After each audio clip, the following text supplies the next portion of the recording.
Q's is a shy and lazy otaku who spends more time drooling over two cheeks than speaking to real women. But when the popular Russian baddie transfers into his class, he tries to riz her up, not knowing that she actually wants his sausage. It all starts with Elia walking to school and turning heads like she's Sydney Sweeney of her school. Just then, NPC number 652 approaches her and asks her out to lunch, only to get rejected. Not wanting to get written off in the first episode, he asks for her number, but she turns him down and again leaves.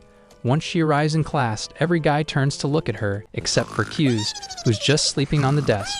When he ignores her greeting, she kicks his desk to wake him up and casually tells him to stop gunning all night to busty Anam girls. When Q starts expressing his passion for Anam waifus, Alia calls him an idiot and then says something in Russian, which he doesn't understand. He then realizes he forgot his chemistry book at home, so Alia lets him share hers. During class, Kuz keeps dozing off until Alia stabs him with a pencil to wake up. When the professor asks him to answer a question, Alia intentionally points at the wrong answer to make him look bad. After he shows his frustration, she says something in Russian and translates it as him being stupid. However, Kuz apparently knows Russian and realizes she's calling him a cutie, which makes him blush. Later, he reflects on how he had a Russian friend when he was young and how he acquired that language without even realizing it. However, Alia doesn't know he knows the language, and he believes she'd totally flip out if he told her. After class, Kuz pulls out his phone to play a game, and Alia reminds him that she's in the student council, which gives her the authority to snatch it. She then finds him thirsting over the moon goddess card, and Kuz explains how he loves her silver hair. After returning his phone, she speaks in Russian. А у меня что? Не серебристые волосы? Какой изменник. And Kuz pretends not to understand her. Later, while Q's is having lunch with his friends, Alia arrives with her secretary, Masha, and spokesperson Yuki. His friend Takeshi wishes he were dating Kujo, but Kuz casually reminds him that he looks like a low-budget Connie and has no shot with her. Oh my god, bro. Oh, hell no, man. Takeshi is jealous that Q's gets to hang out with Alia, but in reality, she keeps insulting him all the time. Takeshi reminds him that Alia never even talks to anyone besides him, but Q's believes she talks to him only because they sit together in class. Just as Takeshi shifts his focus to Yuki, she walks up to Q's and asks if she can sit with him, and the guy casually says yes. Alia joins them too, and when she sees Yuki being so frank with Q's, she asks if they know each other. Yuki reveals she's been friends with Q's for years, and it'll be best if all three of them can get along. Alia believes she will just be a third wheel, but Yuki tells her not to worry because she's not as bland as she looks. After the guys leave, Yuki gets close to Q's and asks him to join the student council as vice president, just like they were in the previous school. She then turns to Alia and tells her Q's can get things done, even though he looks like a femboy. Emotional, damn it! And Alia replies in Russian that she is well aware of it. Later, as UK leaves, Alia says she's surprised that he's got a female friend, but the guy reminds her that she's also his friend. I didn't realize that you considered us friends. Huh? No, you're right. We are friends. Later, he recalls meeting his childhood friend in the playground and speaking Russian with her while watching the sunset. Before leaving, she leans in to give him a kiss, but Kuz suddenly wakes up from his dream, recalling how he learned Russian just to impress her. Now, after all these years, he doesn't even remember her name. That day, he heads to school early, cleans up the blackboard, and tidies up the class. Just then, Alia arrives in class, and he notices that one of her tights is dirty. Alia reveals that a truck splashed on her while she was walking to school, but it'll be fine because she has an extra pair. She then asks him if he's planning on joining the student council again, but the guy says he has no interest. She then takes her tights off in front of him, but when she notices Q's is nervous, she tells him to grab an extra pair from her locker just to mess with him. Once he returns, she asks him to put it on her, saying it will be the closest he's ever gonna get to touching a chick like most of you guys. She then speaks in Russian that she'll enjoy it too, and Q's is convinced Shorty took fall damage on the way to class. She then calls him a coward for not going through with it, so Q's quickly grabs her foot, ready to put the sock on it, which makes her flustered. Hey! Whoa! Not so fast! I have to prepare myself for this!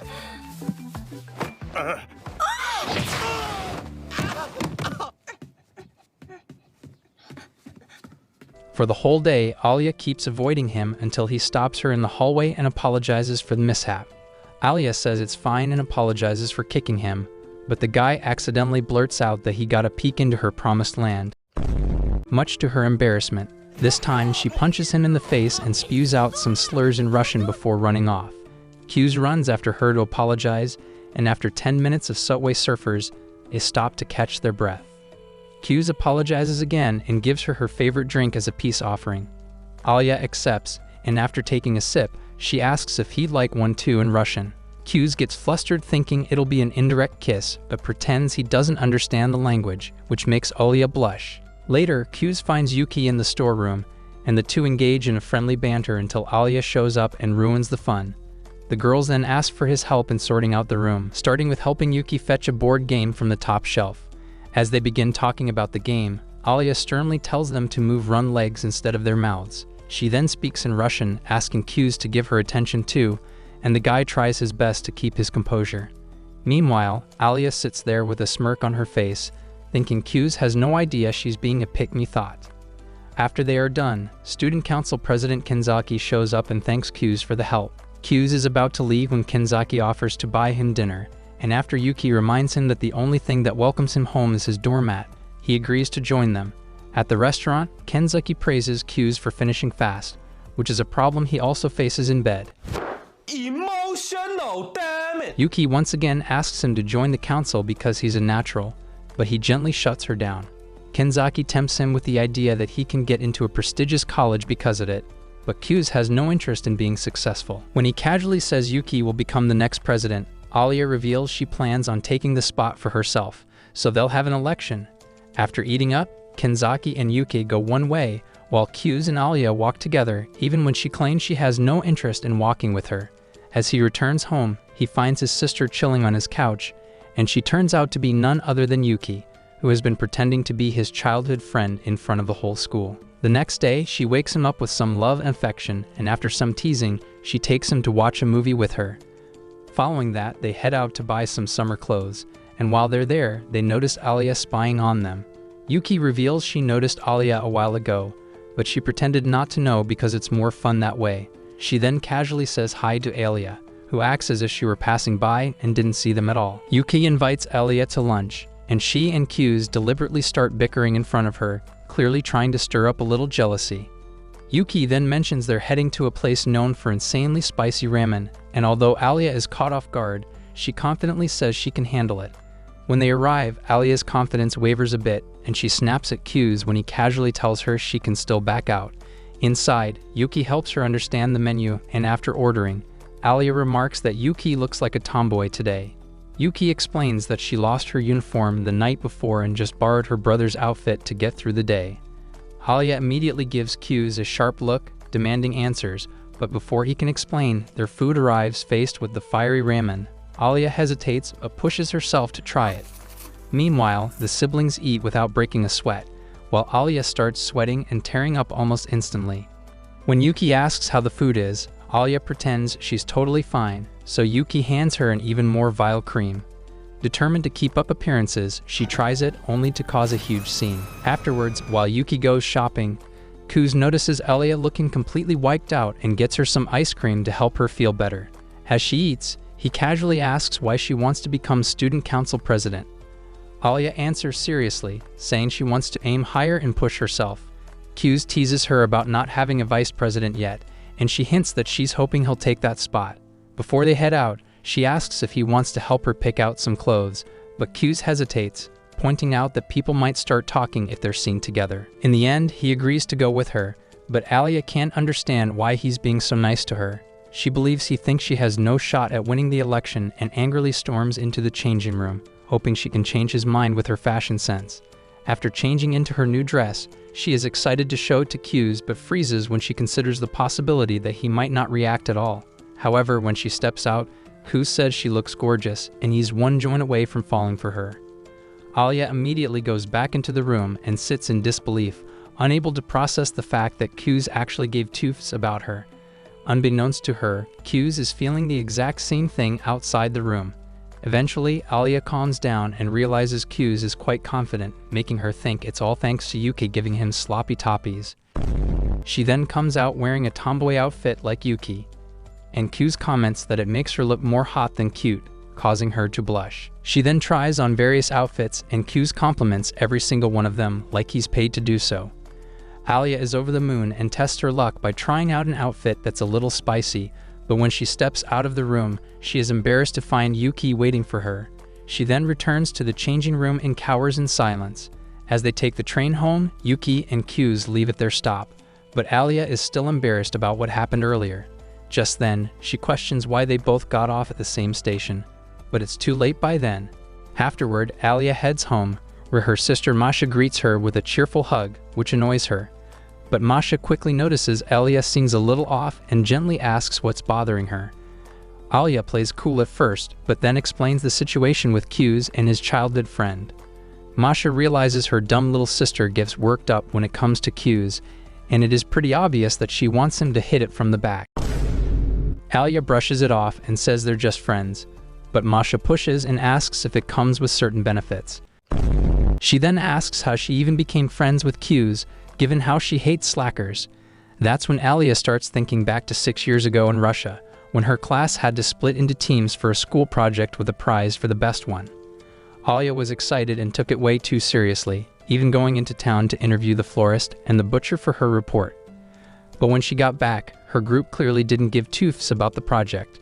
She tried to get them motivated, but they brushed her off and mocked her for how much work she'd done. Things got heated, a fight broke out, and she ended up finishing the whole thing alone. In the end, another group won, and Alia took the biggest lull of her life. She blamed herself for expecting too much from others and decided she'd stop relying on anyone and do everything on her own from now on. Years later, she transferred to a prestigious school in Japan, and the girls treated her like she was part of the Holy Trinity, even though she had lived here some years ago as well. Everyone was so impressed by her, except for Q's, who was too busy sleeping in class. When the bell rang, she woke him up, but the guy greeted her casually and then moved on to chatting with his friend Hikaru.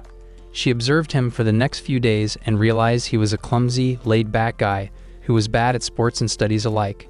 During the school festival preparations, every group had their own responsibilities, but Alia ended up doing her task alone again.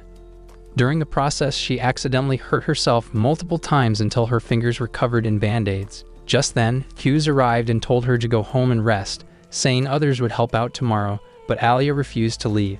His hunger for that Russian kitty was so deep that he got a signed permission slip from the Handicrafts Club, which had promised to help, which caught her off guard. With that taken care of, he told her to grind elsewhere. It's my project. I can't sit back and let others screw it up. I won't compromise on quality. No one else cares about this half as much as me, so how can you look at me and ask why I would bother?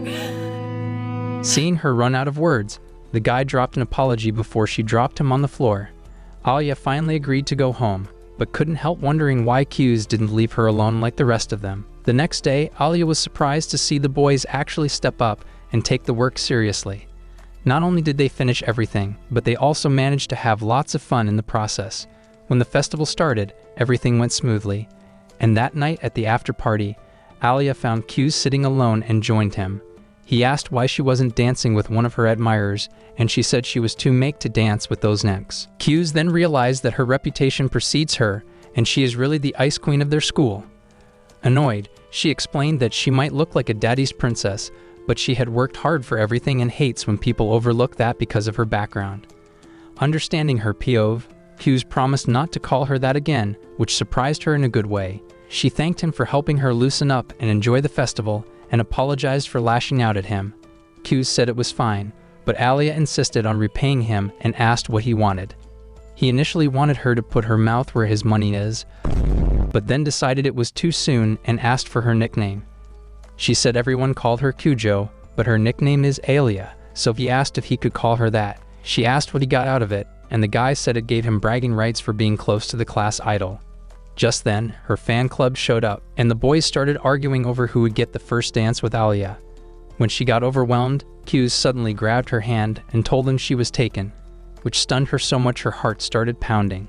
He then challenged her to see how fast she could learn the dance, and she accepted with a flustered smile. The next day, Q's went right back to being a lazy sloth, which annoyed her because she thought she had finally found one. Back in the present, Masha calls it a cute love story, but Alia insists they're just friends. Masha isn't buying it because she knows a friends-to-lovers story when she sees one. She then pulls out a locket and starts gushing over a guy named Sakun, with whom she had a similar experience. Alia hesitantly admits Q's is very capable, even though he looks like a femboy, and Masha starts recounting her own incident when Sa-kun saved her from a wild dog. The next day, Kuz arrives at the student council room to fill in for Yuki. Masha is excited to meet him and introduces herself as Alia's sister and the council's secretary. Kuz offers to help with shopping, but Masha waves it off and says there's no need to be so formal since he's Alia's friend. She grabs his hands and says it's nice to meet him, but something about the moment feels strangely familiar. She asks his first name, and when he tells her, she freezes as if remembering something. After a pause, she apologizes for spacing out and takes him to the mall.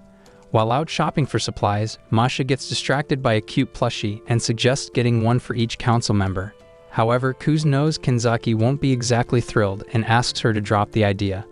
In the end, Masha gets one kitty cat plushie for herself, even though Kuz is the one who really needs a kitty. On the way back, he quietly wonders if she's always this freaky and feels bad for Alia since she has to deal with her every day. Inside the tea shop, Masha chats with the owner while Kuz hangs back, thinking Yuki would have handled this way better since their mom taught her more about manners. That memory triggers a flashback to when he was a kid and his dad told him about the divorce. He chose to live with his father while Yuki stayed with their mom, and the thought still stings. Masha notices his face and says he looks like he's hurting, but the guy says he's fine. She embraces him and gently pats his hair, which feels oddly comforting until she accidentally burns him with hot tea and completely ruins the moment. Later, Kuz and Masha return to the student council room, where Kenzaki immediately notices her new plushie. They hand over the supplies they were sent to get, and when Kenzaki checks them, he thanks Kuz for stopping Masha from wasting money on more plush toys. Then out of nowhere, Kenzaki asks if Kuz wants to join the student council, and while Kuz turns him down, he says he wouldn't mind helping out now and then. Masha suggests he could just be a member on paper, which makes Kuz wonder why they're so desperate to get him to join. Kenzaki reminds him how good he was as vice president back in middle school, but Kuz says he didn't even have a proper goal to deserve that role. That's when Kenzaki casually admits he's not special either and only became student council president to get a shotty on his pogo stick. Kuz looks surprised, so Kenzaki pulls out an old photo of himself from 2 years ago, which accurately represents all of you who watch anime recaps all day like a bum. Emotional, damn it! He says he was terrible at everything, but it all changed when he fell for Chisaki and worked on himself to become better for her. Kenzaki also says Masha only joined because Chisaki asked her, and Masha shamelessly pleads guilty. She says it doesn't matter why someone joins if they're doing something good. Kenzaki brings up how great Kuz and Yuki were back in middle school, saying he has nothing to be ashamed of. Hearing that, Kuz remembers the good old days with his sister, which makes him curious. Seeing this, Kenzaki gently tells him it would be fine if he only joined to help someone else become president. Kuz says he'll think about it, and while the others move on, he's left wondering if he really wants to support someone else. Curious, he asks where Alia is, and Kenzaki says she's out handling a dispute between the soccer and baseball teams. Both teams want to use the school field to prepare for big matches. The soccer team made it to regionals this year, while the baseball team has pro scouts coming, so naturally both of them want to use the field. Normally, Chisaki would handle it, but she's out on club duties, so Kenzaki sent Alia instead. Meanwhile, Alia stands awkwardly between the teams, who are in the middle of an intense stare down. The players argue about whose match is more important, and when Alia gives her input, one of the soccer guys challenges her to come up with a fix. Alia suggests that the soccer team could use the Riverside Park instead, and they try to push that idea onto the baseball team, but they refuse to budge. Oddly, the team captains and their managers stay silent while the players bicker about it nonstop. As things spiral, Alia starts to realize no one gives two f's about her opinions, and all her confidence starts to crumble. She realizes that since she pushed people away all those years ago, now she's incapable of handling crowds, and her confidence begins to crumble. With her eyes tearing up, she softly asks the plot gods to send help in Russian. Just then, Kuz steps in like a knight in shining armor and says he's now in charge of general affairs and has come to settle things. A few moments earlier, he'd arrived and heard the teams yelling while Alia tried to calm them down. He was going to walk away, but when he heard Alia cry in Russian, he took this opportunity to become the hero and cash in on that sloppy toppy later. Yeah, boy. Since most of the boys know him from middle school, they listen to him and suggest that the baseball team should use the Riverside Park since they have fewer players, and the soccer team should send a few members to help with the setup. Some boys begin to argue again, and Alia steps in to calm them down, but Kuz turns his focus to the managers. That's when the head manager says her group will help, and just like that, the matter is resolved in good faith. Kuz tells them to submit formal requests the next day while Alia stares at him in disbelief. As they head back to the office, Kuz apologizes for interfering and making her look bad.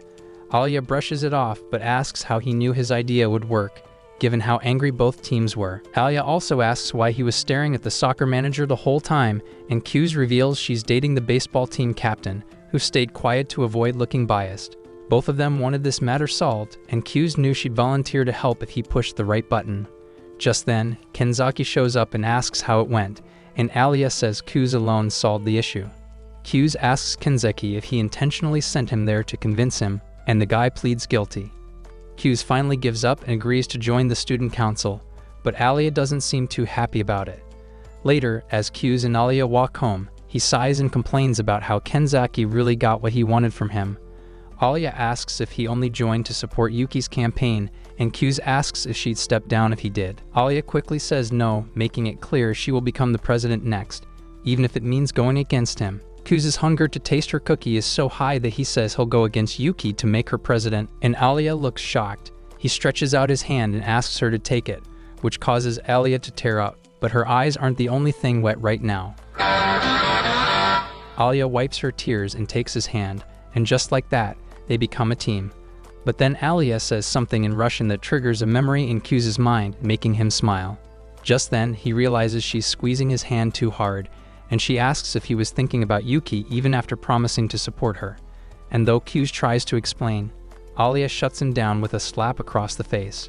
She then helps him up like nothing happened, and on the way home, Kuz jokes that the slap was kinda kinky, but Alia roasts him for having a barely working brain. The two continue to engage in a playful banter until they reach Alia's building, where she asks if his face is okay. When he says he can't feel a thing on the left cheek, she leans in and kisses it. Before he can process it, Alia walks away without saying anything, leaving him wondering what she said to him in the park. Back home, Alia's in full meltdown mode because she told him that she loved him in Russian. She refuses to admit she has feelings for him and keeps telling herself that she needs to focus on becoming the student council president. Despite that, she wonders how Kuz will react if she ever confesses. Then she hears the front door and sees Masha walk in looking kind of off. Alia asks what's wrong, but Masha just pulls out the plushie and uses it as a distraction. As she walks away, she casually mentions meeting Kuz and understanding why Alia would fall for him.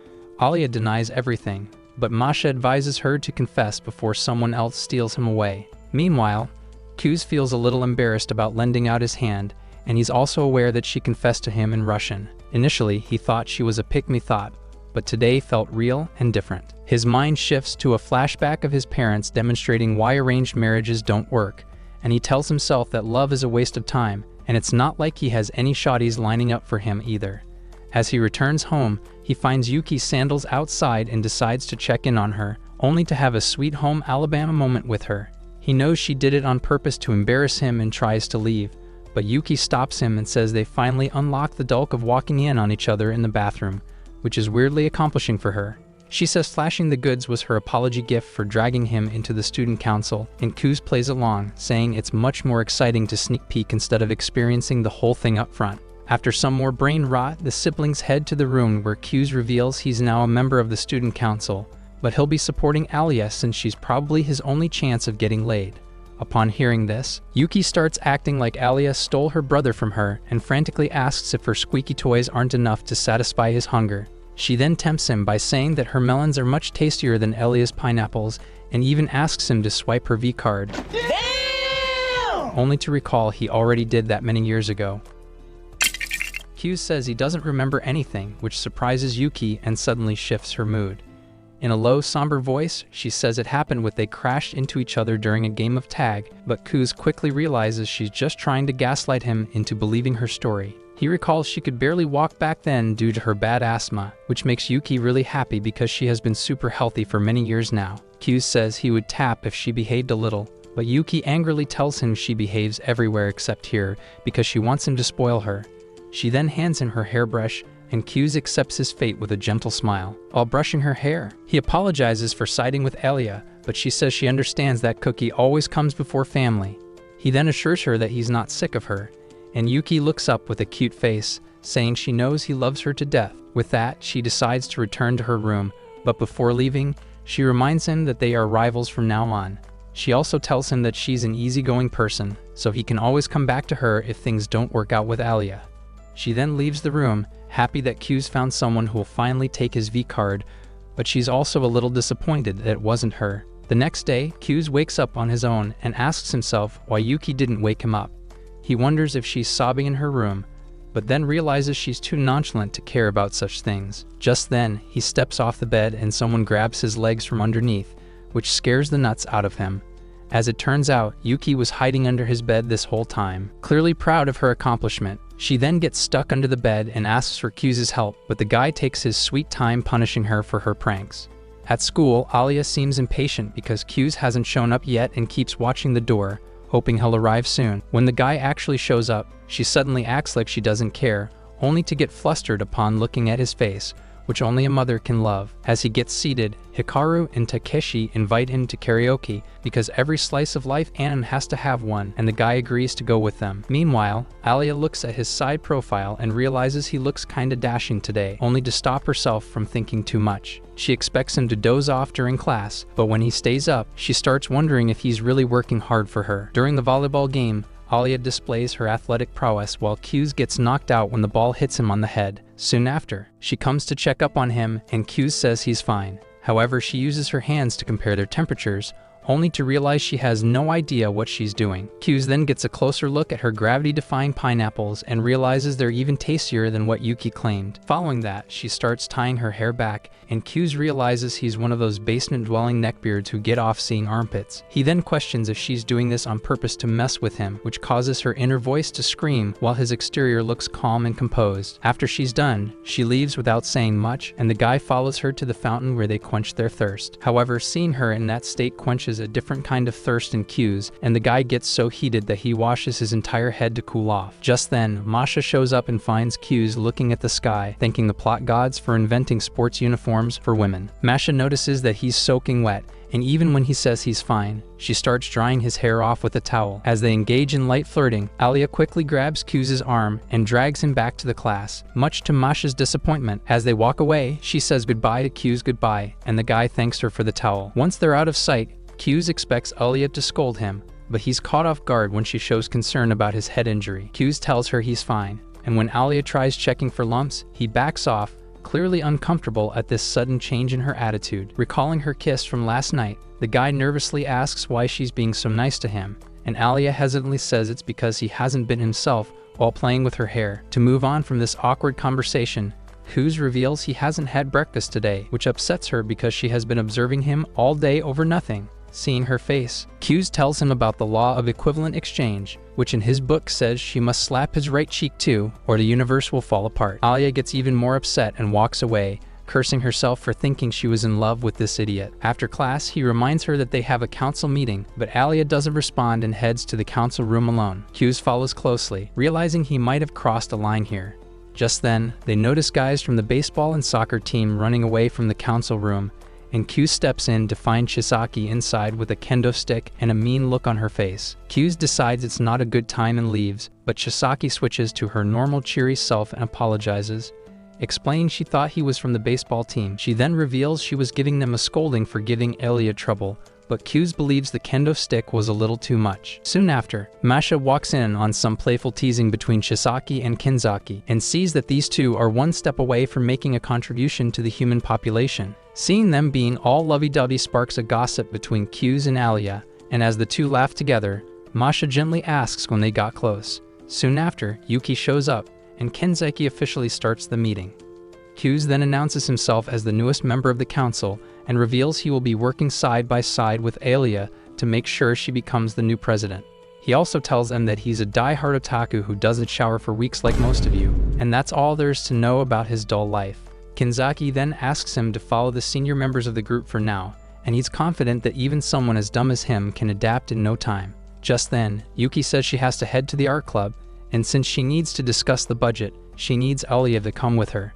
As the two leave the room, Q's is concerned about what his sister is going to do to the potential mother of his kids. On the way, Alia takes Yuki to an empty classroom and discusses the fact that she's running for president with Q's on her side. Yuki admits she has no issues with it whatsoever because Q's is a big boy and he can make these decisions for himself. Despite that, she feels a little disappointed that he didn't choose her, even when she loves him more than anything in this world. Alia doesn't know they're siblings and is totally shocked by this, so when Yuki asks how she feels about him, she gets nervous and says they're just friends. Yuki asks her if she loves him too, but Alia hesitates to give a proper answer. Yuki then pins her against the wall and tries to bully her into admitting her feelings, but Alia stands firm, stating that she won't let her steal cues from her. Deciding that she's heard enough, Yuki leads her and heads to the art room. She then asks him to call her by her first name, Yuki, and she'll call her Alia in return. Meanwhile, Q's and Masha are checking reports and find an error in one of them, which makes Q's realize she's like a machine at work. In contrast, there is Chizaki, who is all talk and can't get anything done without Kenzaki's help. Kenzaki tells Q's that she's always clumsy, but no one can match her aura in club and committee discussions. Soon after, Masha takes a break and decides to make tea for everyone, and Q's asks if they drink only black tea in Russia. She explains it depends on the household, and they would have tea every single day because their mom was obsessed with it. She asks if he knows a lot about Russia, and Q's replies he's watched a lot of Russian movies. Upon tasting the tea, he is reminded of his own mother, who was also obsessed with it. He then sees Masha eating jam with tea and tries it for himself, but it is too sweet for his liking. Just then, Yuki and Alia return, and Masha makes them tea as well. Alia then sits awfully close to Q's, and when he asks her to move, she says it's bad luck for women to sit on the edge of the table. He then sees the smile on Yuki's face and connects all the dots, realizing she definitely did something to make Alia act this way. Masha reveals that in Russia, people believe unmarried couples who sit on the edge of the table never get married, but Alia says it's too early for that in the Russian language. After the meeting, Q's walks home with Alia and suggests they stop by a restaurant to lift her spirits. She asks herself in Russian if this is a date, and Q's once again pretends not to understand her. Once inside, as she orders the fastest way to obesity, he asks if something happened with Yuki, but Alia brushes it off. He finally realizes what's happening here and tells her that UK is just messing with her to see how she reacts. Their conversation shifts to the elections, and Q's bluntly reveals that they are against Yuki like Yancha against Beerus. He then explains that at the start of middle school, there were 6 pairs of people who wanted to run for student council, including him and Yuki. But before the real elections, there was something called the Student Congress, which was like a practice debate to help students decide who they liked. After that, only 3 pairs stayed in the race, and the other half dropped out. Alia asks why they quit so early, and Q says it's because the Student Congress made it pretty clear who was popular, so the others probably felt like they had no chance. Not everyone running is part of the student council, but it looks like most students gave up because they didn't think they could beat Yuki. While Q continues his yapping, Alia gets annoyed that he's not even making moves on her and starts biting on the straw until it's ruined. She then switches to Parfait and eats it like she's on death row. When Q acts unfazed, she offers him a bite to throw him off, forcing him to eat it from her spoon. Q finally gives up but quickly realizes he just had his first indirect kiss with her. Afterwards, Q notices a fellow student, Sayaka, from the window, but he is distracted by Alia's question on how to beat Yuki. Q explains how Kenzeki became president by upping his grades and changing his appearance, which means Alia must develop a decent backstory to win people over. Their focus then shifts to the spoon, so Q orders something for himself so he can also order an extra spoon for Alia.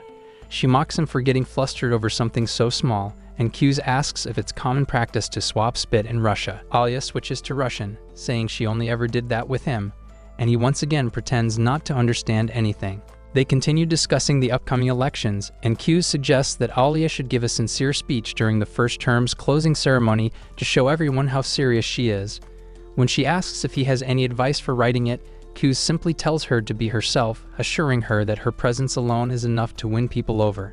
Soon after, Q casually offers Alia his food, but immediately regrets it, remembering she can't handle well-seasoned dishes.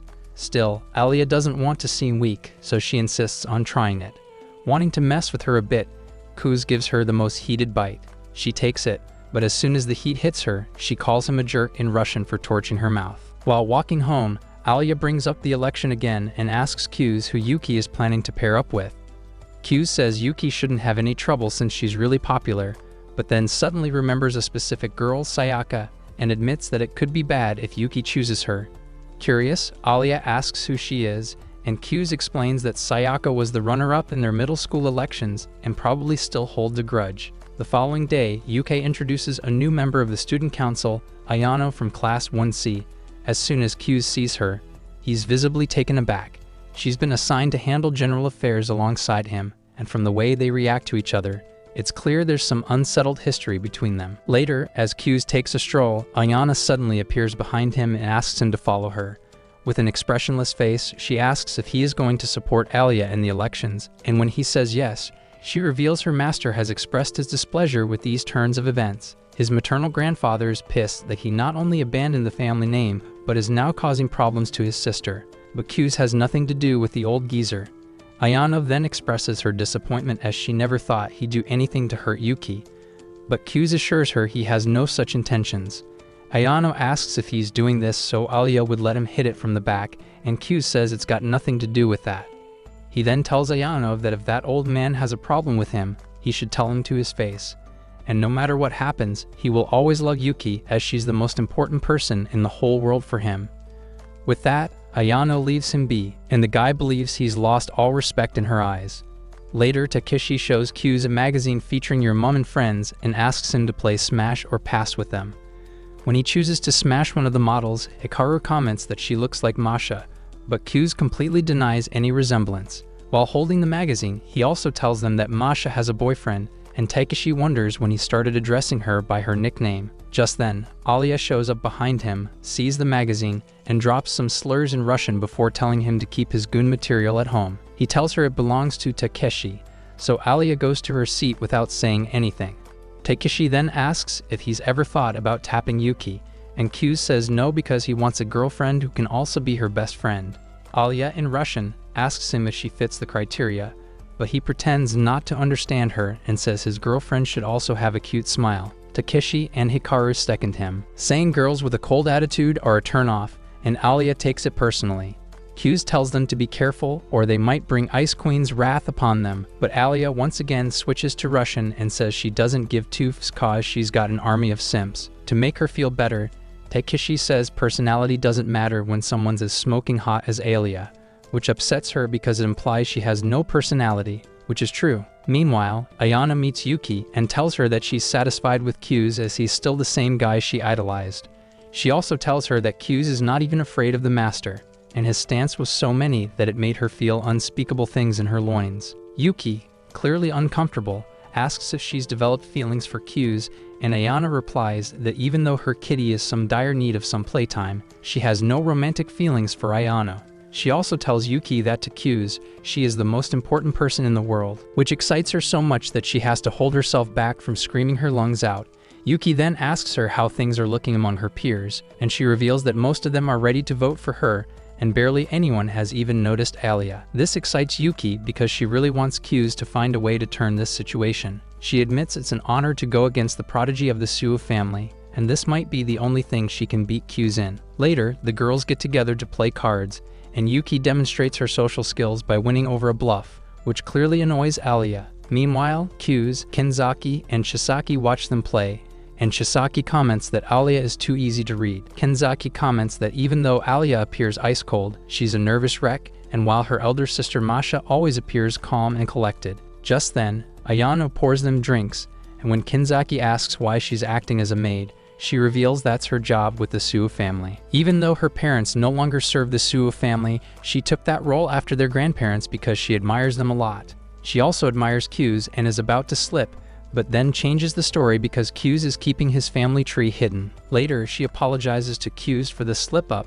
and Q's realizes that, contrary to his belief, she actually still respects him a lot. Kenzaki then asks why her footsteps are silent, and she says it's because her grandfather taught him never to stand out. Just then, Masha joins them too and says Alia told her to leave her alone. Kenzaki is worried she might start a fight with Yuki, but Q's and Masha both agree that she is having a lot of fun, even though her face says otherwise. When the drinks run out, Ayano says she'll get more, but Masha tells her to stay put and asks Q's to join her. On the way, everyone tells Q's what they want, but they are all surprised when he is able to recite the whole order with ease. On the way, Masha thanks him for helping Alia, explaining how she had never relied on anyone before she met him. Q's then asks why she's purposely acting dumb in front of Alia, and Masha replies that it's because she doesn't want her to see her as a competition. She further explains how Alia is a real hard worker who stays up nights to get things done, so she's playing the role of a happy-go-lucky older sister for her.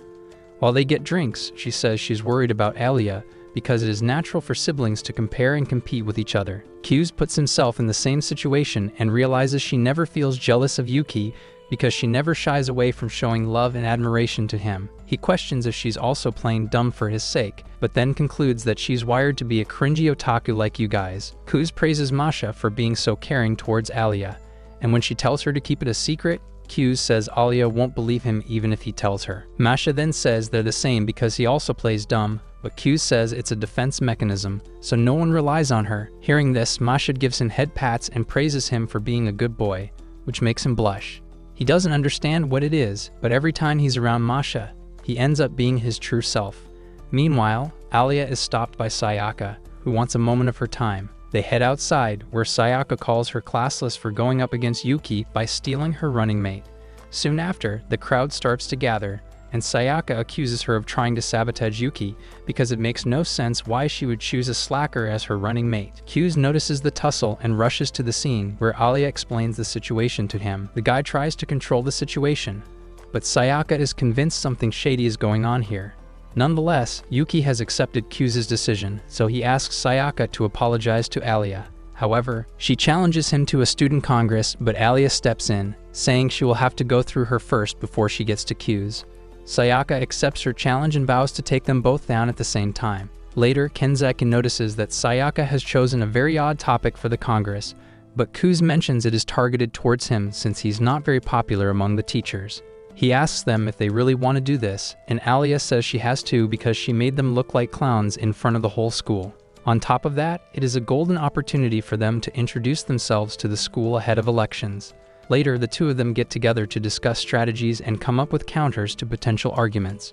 Realizing Q's knows a lot about Sayaka, she asks why they're on bad terms. Q's was under the impression that there is mutual respect amongst them, but Alia doesn't understand why Sayaka has started a Reddit hate thread against them. Q's explains that he was expected to pair up with Yuki, but since he has suddenly abandoned her, everyone has a negative impression of him. Hearing this, Alia gets sad because she realizes it's her fault and assures him she'll win tomorrow. The next day, they run into a freaky blonde who introduces herself as Miyama and reveals she's Sayaka's running mate. After she leaves, Hughes explains she's Sayaka's childhood friend and one of the most popular girls in school with many connections.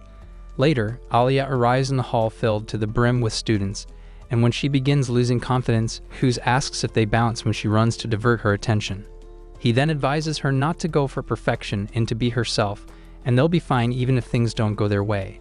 With that, Kenzaki officially begins the Congress by introducing the contestants and the topic. At first, Sayaka walks up to the podium and mentions how the president and vice president usually select council members based on merit, but it appears that they've been adding some morons to the council lately. She proposes that the council members be chosen very carefully from now on, with consultation from the teachers, so that only those who deserve the position acquire it. Following that, Alia is called to the stage, but people start gossiping that she's already lost the debate. Despite that, she stays composed and introduces herself to the audience.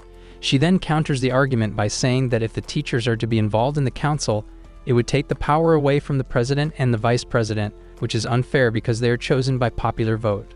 On top of that, giving that power to the teachers would be an admission of the fact that the students are too dumb to run the council on their own, which would make their whole grind look like a filler episode. Her argument is solid, and the students who were mocking her earlier realize Shadi is both the beauty and the brains. After she concludes her argument, Sayaka asks her why the council has accepted every single volunteer in recent times, and Alia firmly replies that no issue has been caused by this, so her worries are invalid. Sayaka says the teachers must get involved to make sure the performance doesn't drop, but Alia believes the president alone can manage just fine. Even if he can't, it should be up to the current president to seek help from teachers, and this shouldn't be forced upon them. Sayaka then asks what they would do if the president abuses their power, which starts a debate amongst the audience. Hearing so many voices, Alia starts feeling dizzy until Kuz joins her and asks her to let him handle the rest. He starts by making a light joke about Alia's vocal cords getting tired, which quickly changes the atmosphere in the audience. He then casually asks them why they're even debating about this because they chose Kinzaki as the president with their votes. He then mentions how Kinzeki used to be a fat Discord mod who couldn't run if his life depended on it, but because of his hard work, he's not the ideal student they all love and adore. He then asks again why they're holding this debate, so Kinzeki announces that they'll now move to closing statements. Suddenly, Sayaka runs backstage, and Alia strangely follows her, prompting Miyama to accept defeat.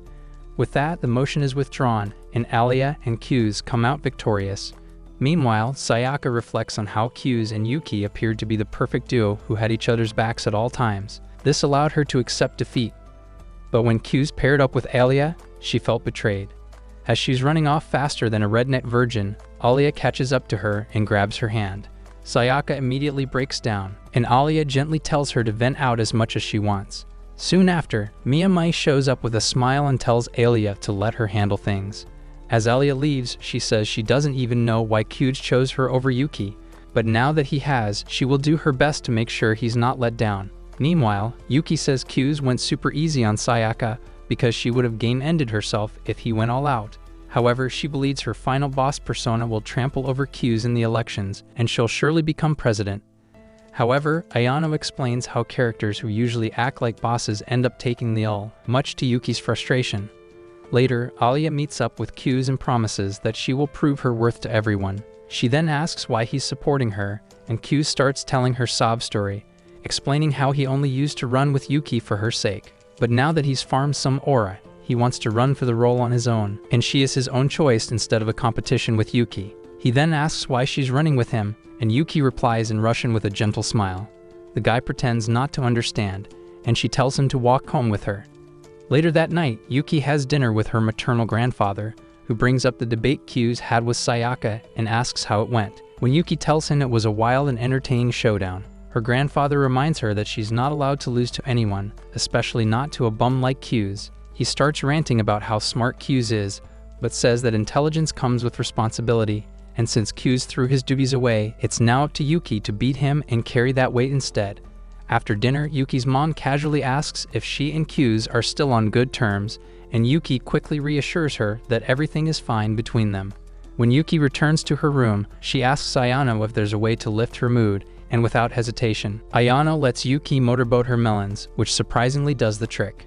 The next morning at school, some boys approach Kyuj to congratulate him on how well he handled the debate, saying he totally dominated the whole thing. As Kyuj looks around, he sees Alia with her head buried in paperwork again, and he decides to get her involved somehow. Since the boys are too scared to approach her directly, Kyuj nudges one of his friends to start a conversation.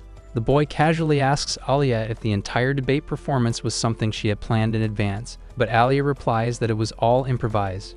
Thanks to Kyuj's little push, the boys start warming up to Alia and soon find themselves chatting with her about the debate. But things take a turn when they begin mocking Sayaka for backing out of her own idea, and Alia, who seems affected by their comments, asks Kyuj to step outside with her. Once they're alone in the council room, Kyuj asks if she's bothered by people bad-mouthing Sayaka, and Alia says she is. Kyuj reminds her that they won fair and square, but Alia insists that their win doesn't really count since it was technically a forfeit. Even though Kyuj tells her that trying to fix Sayaka's image would ruin the point of their victory, Alia still feels bad for how things turned out. Seeing how serious she is about it, Kyuj agrees to help her out, which genuinely surprises Alia. She apologizes for treating him like a servant, but Kyuj simply says it's all part of his job as vice president. Right then, Kyuj suddenly senses something weird in the room and gets the feeling that Kinzeki and Chisaki must have been contributing to the world population before they came here. He decides to play dumb, but he quickly notices Alia staring at him like she's ready to get on his knees and give him a sloppy toppy. Feeling cornered, Kyuj has no choice but to out the president, which snaps Alia back to her senses. Kinzaki and Chisaki slowly crawl out from under the desk, saying they just dropped something, and everyone silently agrees to pretend the whole thing never happened. Alia starts getting embarrassed that she was about to lose her V card and runs off. Kyuj tries to talk to Miyame next, but when he gets near her group, he's completely thrown off by how dumb and repetitive her nymph-like friends sound. Miyame, who also looks tired of them, calls out to Kyuj and asks if he wants to talk, and he tells her there's something important he needs to discuss. They head to an empty classroom, and Miyame says she'll let him hit it if he's packing more than 6 inches, but Kyuj just calmly tells her to screw someone she actually likes. Miyame says that she's only ever dated to get her kitty slapped and never for love, so Q's tells her not to sell herself short. That's when she admits that Sayaka once told her the same thing right after slapping her a few times, which shocks Q's because he never imagined Sayaka being that kind of person. After that, Q's brings up the real reason he came. He wants Miyame's help to stop people from gossiping about Sayaka. She's confused why he's asking her for help since they were on opposite sides during the debate, and Q's replies he's doing it to get laid with Alia. They finally agree to work together, and Q's suggests spreading a rumor that explains why Sayaka left the debate early. Miyame warns that the rumor might make people question their win, but Q's says they're ready to face the consequences. Miyame agrees to spread the story and walks away to handle it, while Q stays behind and gets a strange feeling in his gut. He randomly calls out Ayano's name, and to his surprise, she suddenly pops out, making him nearly wet his pants. Then Yuki appears too and says they were spying on him because he was talking to the enemy. Just then, Alia shows up and sees Q's with both Yuki and Ayano. She gets salty and tells them to enjoy their little love triangle. As she walks away, she mutters something in Russian about being left behind, while Yuki starts teasing Q's just to rub salt in the wound. Meanwhile, Miyame remembers the moment when she was clapping a guy and Sayaka caught her in the act. Sayaka was disgusted and asked her why she was always getting hit from behind like your mum, but Miyame brushed it off. Sayaka slapped her hard and told her not to degrade herself like that. When she gets back to her friends and they ask what that was about, she tells them that Q's just wanted to know why Sayaka left the debate. They joke that Sayaka probably ran away from embarrassment, but Miyame defends her and says Sayaka only left because she was mad at her for planting people in the audience. Back with Q's, he tries to explain to Alia that the situation wasn't what it looked like, but she doesn't believe him. Desperate to change the mood, Q's invites her to study with him, which catches her off guard. Later, they meet up in the student council room for their study date, and Q's prays that no one walks in to see how close they're sitting. Of course, Yuki crashes the moment and asks to join, and Alia says yes, though she quietly curses in Russian about wanting alone time with Q's. As they all start studying together, Alia notices Q's is only reading the solution pages, and when she calls him out, Yuki casually says that's how he's always studied. Soon, Ayana starts struggling with her homework, so Q's offers to help. She accepts, but tells him to insult her and call her useless because it makes her cookie happy. Alia, a little weirded out, comments that the three of them seem way too close for just childhood friends, but Q's assures her they're definitely not related. Right then, Masha walks in and finds a hypnosis book that was confiscated earlier. She asks Alia to try it on her, but when Alia refuses, she turns to Q's instead, giving Yuki a sneaky idea. They all gather around while Q's tries the hypnosis instructions on Masha. To everyone's shock, Masha actually falls asleep after Q's claps his hands, though the others assume she's pretending. When Q's undoes the hypnosis, Masha wakes up confused and asks when the hypnosis is supposed to start, making everyone freak out. To test if it's real, Yuki tells Alia to try it on herself, and sure enough, Alia falls asleep too, and for some reason, so does Masha again. Yuki then suggests it's the perfect time to mess with them, but Ayano suggests they ask about their darkest secrets. Yuki tells them to let loose and bear everything on their minds and bodies. Out of nowhere, Masha cuddles up to both Q's and Alia, giving them head pats. Then, Alia starts sweating and removes her plot armor, followed by Masha doing the same, and things start getting a little too steamy. They try to snap them out of it, but nothing works until Chizaki walks in. After hearing what happened, she does something that resets the hypnosis. When the sisters wake up and realize they're half-dressed, they start screaming, and Chisaki cracks her knuckles to make sure Q's knows he's walking on thin ice. At night, while Q's is studying, he feels the urge to goon to thick Anon girls but decides to keep studying because he doesn't want to let Alia down. Just then, he gets a call from her and asks if she was missing his voice. Alia switches to Russian and admits she was missing him, and then says she just called to make sure he isn't slacking off. She then asks if he has any goals, and Q says he's aiming for the top 30 spot this year.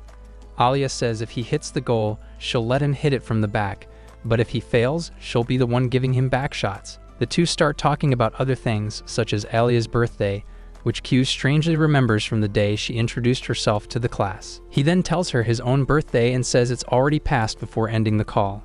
While Q believes she genuinely called to make sure he's studying, he doesn't know that Alia got scared watching a horror movie and wanted to hear his voice. She then cuddles with her plushie, a little sad with the fact that she couldn't celebrate Q's birthday with him because he never told her about it. 5 days later, they finally get done with the exams, and Q's asks Aliyah to walk home with him so they can discuss their plans for the closing ceremony.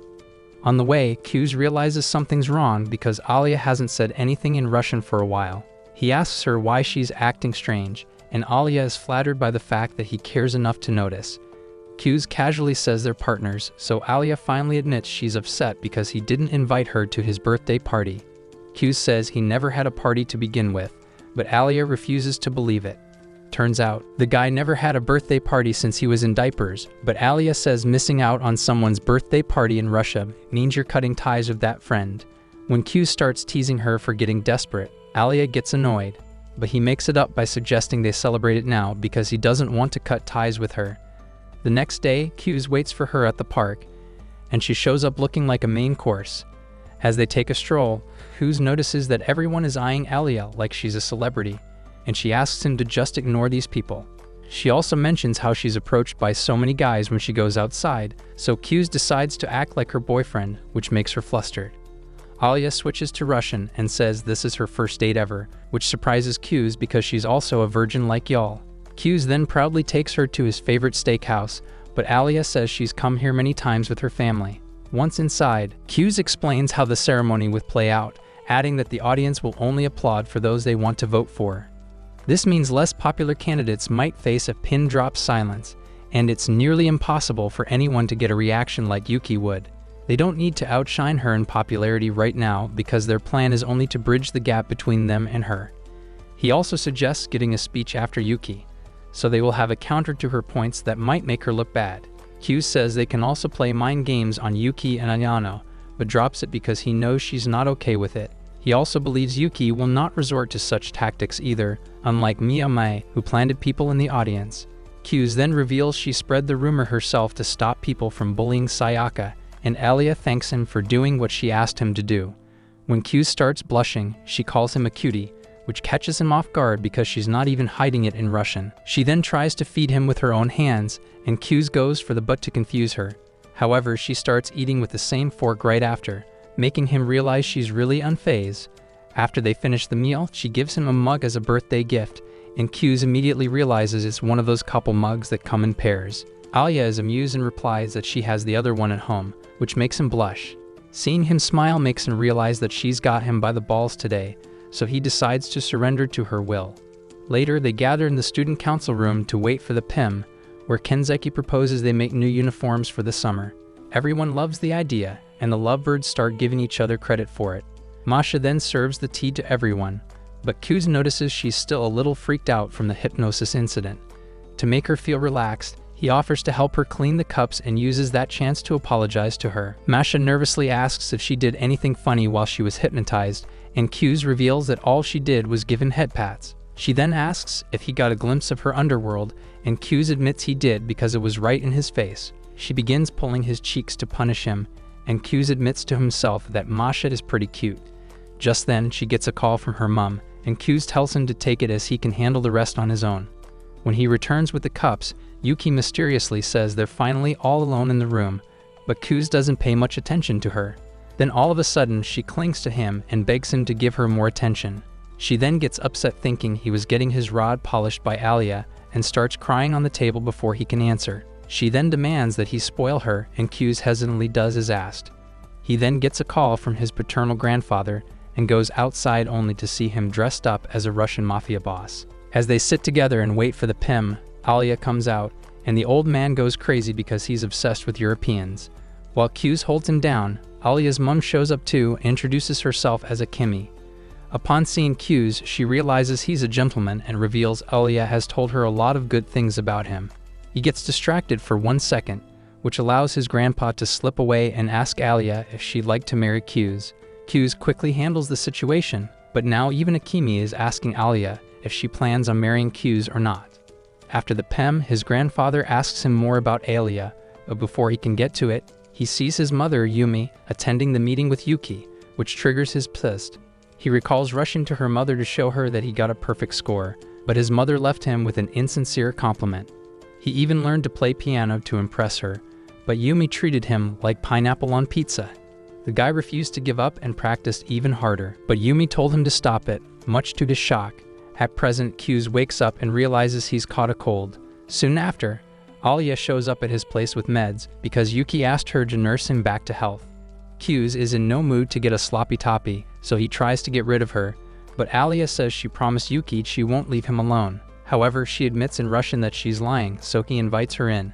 Heading to his room, she switches to Russian and says it smells like a sewage pipe had a miscarriage in here. She then asks if he'd like porridge or broth, but goes on to pick broth on her own. However, when she says it'll take her 4 hours, Kuz tells her to just make him porridge. While she looks for the recipe on her phone, she notices that Kuz has been using the mug she gave him, which makes her happy. Later, she returns with the porridge, and while Kuz munches on it, she asks where his parents are. He says his dad is at work, and his mother is not in the picture. Afterward, Kuz decides to take a nap, so Alia says she'll study in the living room in the meantime.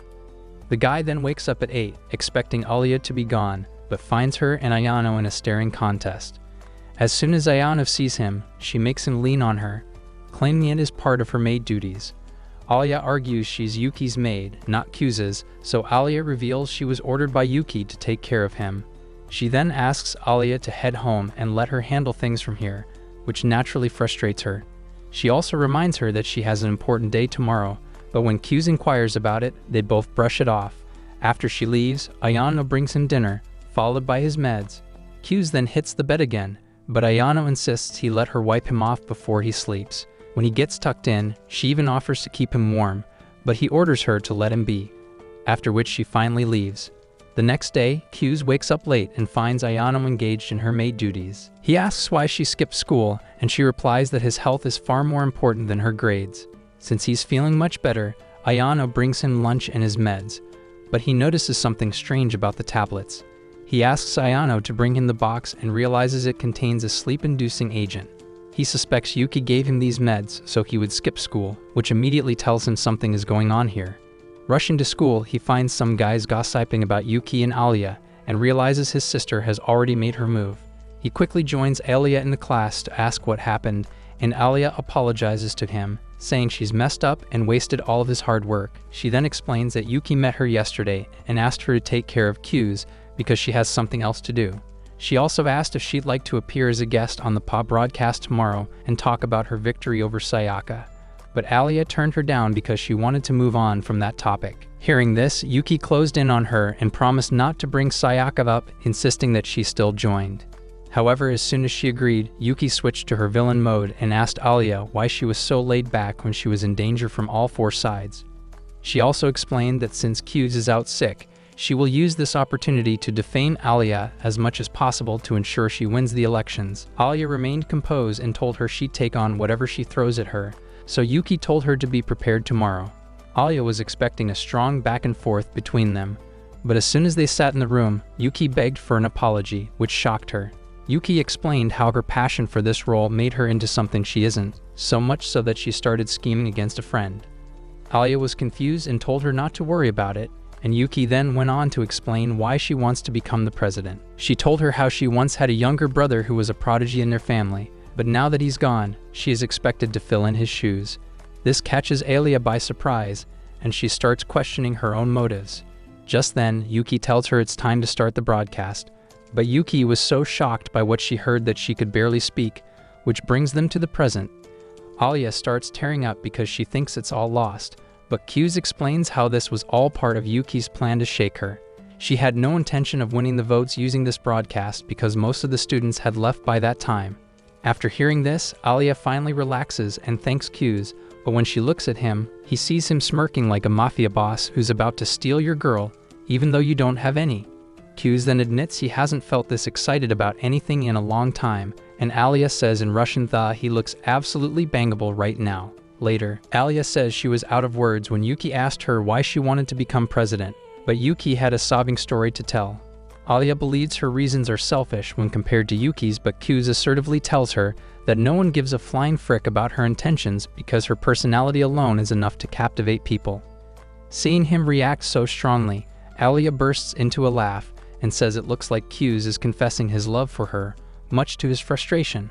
Alia then says she'll continue her hustle even if Yuki is fighting for her dead brother, and Q's is screaming inside because Alia just declared him dead.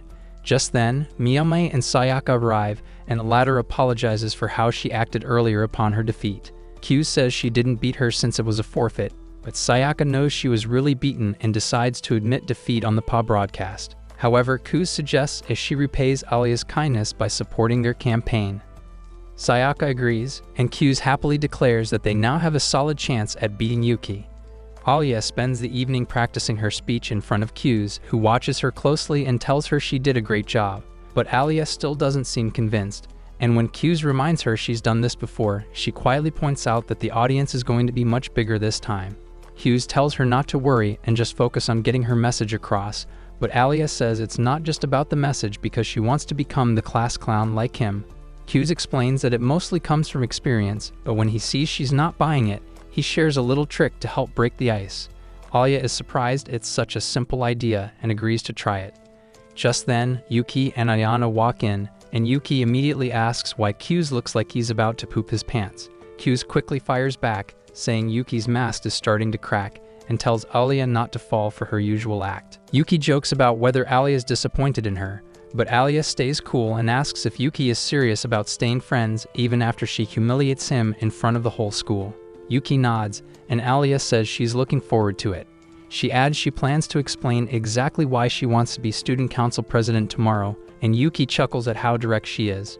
Q is relieved to see their friendship still intact and that Alia hasn't let the campaign ruin anything. Yuki turns to Q and asks if he's mad at her instead, but Q says going after someone's weak spot is such a basic move. He then explains that half of his conscience tells him to pet his dog for daring to bite him, while the other half tells him to discipline it. As he starts giving some Ted Bundy vibes, Kenzaki and the rest of the council arrive to discuss plans for tomorrow's ceremony. After finalizing the program, Kenzaki asks what order they'll give speeches in. Yuki casually suggests rock, paper, scissors, but Q offers something more random. Yuki proposes a coin toss, and when Q agrees, she asks if Ayano should flip it. Q turns that down, saying someone who isn't involved should flip, so Masha steps up and offers instead. They all agree that if Alia guesses right, she picks when to speak, but if she guesses wrong, Yuki decides. As Masha flips the coin, time slows down around Yuki as she begins thinking about her strategy. She remains indecisive the entire time and wonders why Q was acting so intimidating with her. Masha finally catches the coin and Alia picks heads. However, it turns out to be tails, so Yuki gets to pick whatever she wants. She starts to think Q's outburst was merely an act to throw her off and questions if it was a mere distraction. But she quickly shifts focus to Alia, knowing she's emotionally fragile right now, and plans to use that pressure to her advantage, which she built during the broadcast. She figures Q probably wants her to go second to force a draw, so she tells Kenzaki she'll go first. The next day, the ceremony begins with teacher speeches before the student council takes the stage. Kenzaki goes first with a solid speech, followed by Chisaki and Masha, who keep things light. Next up, it's Yuki's turn, and she walks up confidently with her sweet angelic voice. After a quick intro, she says she wants the academy to be a place where every student's opinion matters, then points out the unused suggestion boxes. She asks if it's because students think it is a waste of time. As she continues her speech, Q and Alia start wondering what she's planning. Yuki admits council members are usually too busy to listen, but promises that if she becomes president, she'll make sure everyone's voice is heard. She lists events they could improve or create, like Halloween or Christmas parties, which get the audience excited. For her last point, she reminds them she was president back in middle school and has what it takes to do it again, which sends the crowd into a frenzy. Q is annoyed she's using cheap tricks with no real substance in her speech, but Kenzaki believes it was masterful. Ayano goes next and stuns the crowd with her beauty, then gives a robotic speech praising Yuki's kindness. Meanwhile, Q tells Alia this is just the warm-up and the real deal is coming next. Finally, it's Alia's turn, but the crowd barely reacts until she suddenly speaks Russian. The students look around, confused, but then she quickly switches back to Japanese and jokes that she forgot where she was. The audience laughs, and Q's icebreaker works like a charm. With the mood lighter, Alia starts her speech and admits she has no experience and isn't the most qualified, but she promises she'll work harder than anyone. She talks about her past mistakes, what she's learned, and how she helped her class win the Best Attraction Award. She thinks about everything Q did to support her. And with that strength, she says if she fails to meet expectations, she'll step down herself. Everyone is completely hooked as she promises to be the president they deserve, and by the end, she's won them over. Q smiles and tells her she was seriously cool, then steps up for his own speech. He starts by acting like a goofball to ease up the crowd, then explains why he switched from supporting Yuki to Alia. He says some people have been saying he cheated on Yuki, but he says he clearly dumped her before moving to Alia, which makes the crowd laugh. Following that, he asks the audience what kind of person they want as president, and says the most important trait is the power to bring people together. He says Alia's speech wasn't perfect, but it was honest and powerful, and that's what matters. Because of Alia's honesty, he's decided to side with her and asks the students to do the same. Then, for his final move, he announces that if Alia wins, Sayaka and Miyamai will join her as officers, shocking everyone, especially Yuki. He calls the two girls up, then invites Alia, and together they bow on stage as the crowd erupts in support. While bowing down, Kuz tells Alia she made this happen, which makes her emotional. Later, Sayaka says they're even, so she won't help campaign anymore, but Alia promises to win her over. When Yuki arrives, Alia looks at her with new confidence, and Yuki accepts her loss for the day. Ayano apologizes, thinking they lost because of her bad speech, but Yuki says it's on her for underestimating Yuki. Later, Kuz checks his rank afterward and finds out he placed 33rd, which means he's lost the bet. Alia tells him they should go home, and as they walk, Kuz asks if there's anything she wants from him. Alia says she'll think of something, and Kuz realizes she never expected to win the bet. At their lockers, Kuz asks if she can call him by his first name now since they're a team, and though they're both embarrassed, Alia calls him Misachika. As they head outside, Kuz tells her that they still need to prepare for the election because Yuki won't give up so soon. Kuz hesitantly suggests they meet up often as well. Alia slowly walks up to him, calls him Misachika, and happily accepts his offer. That is it for this recap. Leave a like if you enjoyed the video and type "I love feet" to prove to made it to the end.